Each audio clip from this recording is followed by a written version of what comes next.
Две белые рубашки, пиджак и брюки. Если носить хорошо, хватит на весь учебный год. Эта покупка мне обошлась в 500-600 самони. Сумки купила, тетради, там юбки, форму, там одежду. Что еще купила там? Ну вот сейчас покупаю кофты, трусики, маечки, всякие колготочки, резиночки. Ну где-то 2000 самони. Пока. Еще. Канцелярские принадлежности, рюкзаки и, конечно, школьная форма. Сегодня, перед началом учебного года, товары основного спроса на рынках страны. Затраты у местных жителей разные. Кто-то покупает сразу несколько комплектов одежды и сменного белья, но большинство все же стараются сэкономить. Ведь минимальный набор, состоящий из одного костюма, пары сменных рубашек, галстука и рюкзака, обойдется в $80, а средняя зарплата по стране не превышает 150. Сейчас все мы знаем про экономический кризис. У людей денег немного, поэтому торговля идет не так бойко. Торговцы на рынке жалуются на экономический кризис. Если канцелярские товары покупают в тех же объемах, то на школьной форме экономят и практически не берут более дорогую одежду иностранных фирм. Но униформу для школы купить все же нужно, и поэтому жители, пытаясь избежать лишних наценок на базаре, идут за покупками сразу к местным производителям. Недавно рынок школьной одежды в Таджикистане был взят под жесткий контроль. По постановлению правительства отныне вся импортируемая форма должна проходить строгую сертификацию.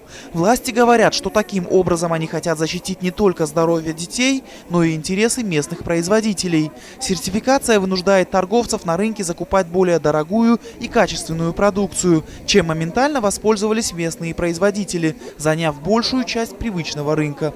Количество учащихся, которые мы в этом году обеспечим школьной формой, где-то около 80-100 тысяч будет. Никуда не ходила больше, сразу сюда. Здесь и пошив хороший, качество хорошее. Уже 2 года здесь одежду школьную беру. Зиода покупает форму для своих детей сразу в фирменном магазине при швейной фабрике. Женщина отметила, что за 2 года качество выпускаемой продукции выросло. Одежда сделана из плотной хлопчатобумажной ткани с примесью шерсти. Даже весит больше, чем раньше, и выходит дешевле. У нас идет продажа этой школьной формы. Каждый родитель, заходя к нам в магазин, называет свою школу, и значит, его направляют к той форме, которая отобрана.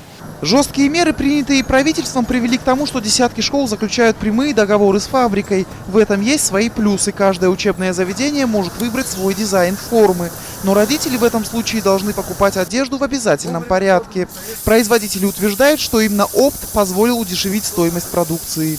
Во-первых, мы в первую очередь обеспечиваем город Душанбе школьной формы. Кроме этого, в этом году мы заключили договора с Хатлонской областью и с БАО, Горно-Бадахшанской автономной областью, которая, значит, закупает у нас тоже школьную форму. Тем не менее, даже в фирменном магазине форму может себе позволить не каждый. Особенно это касается многодетных семей, проживающих в горных кишлаках. Дети, в которых вообще не знают, что такое школьная форма. Некоторые учащиеся сами пытаются заработать себе на форму, возя тележки на базарах, собирая пластиковые бутылки, моя автомашины. Анушервон Арипов, Насим Исамов. Настоящее время. Таджикистан.